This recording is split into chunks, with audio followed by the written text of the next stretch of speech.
जय हिंद, जय शिवराय. मी स्वराज्य शिलेदार. सांगायला खूप दुःख होत आहे. संपदा मुंडे उच्च शिक्षित डॉक्टर MBBS झालेली,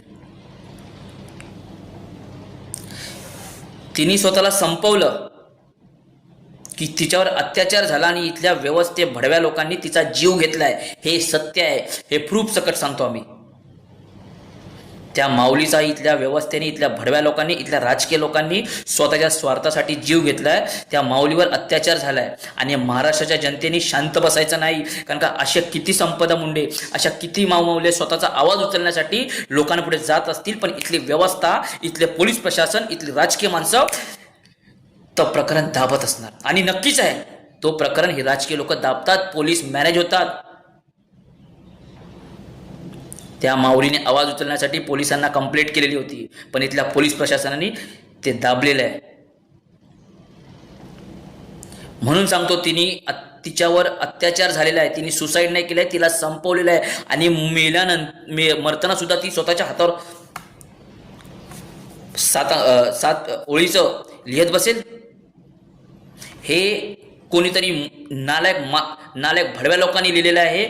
आणि जर हे ज्या पेनाने लिहिलेलं आहे ना, तो पेन शोधा. तो पेन का नाही भेटत आहे? त्याच्यावर कोणाचे ठसे होते हे का दाबलं जात आहे? रुपाली ताई महिला आयोगच्या अध्यक्ष आहेत. ती माऊली मरून 90 दिवस न झाले, तर ह्यांना सगळे प्रूफ मिळाले, सगळ्या गोष्टी मिळाले, CRD मिळाली. कसं काय?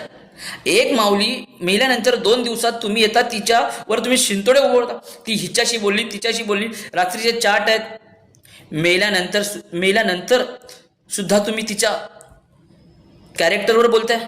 एक तुम्ही महिला आहात, तुम्ही महिला आयोगाच्या अध्यक्षात. पहिलं तुमचं काम आहे, कर्तव्य आहे की ज्या कुटुंबात दुःख झालंय त्या माऊलीच्या घरात जा. तिच्या आईवडिलांना काय दुःख झालंय, ऊस तोड कामगारांची मुलगी, तिने कसं आपल्या मुलाला शिकवलेलं, आपल्या लेकीला शिकवलेलं आणि डॉक्टर बनवलंय, उच्च पदावर बसवलेलं आहे, आणि इथल्या व्यवस्थेने तिचा जीव घेतलाय.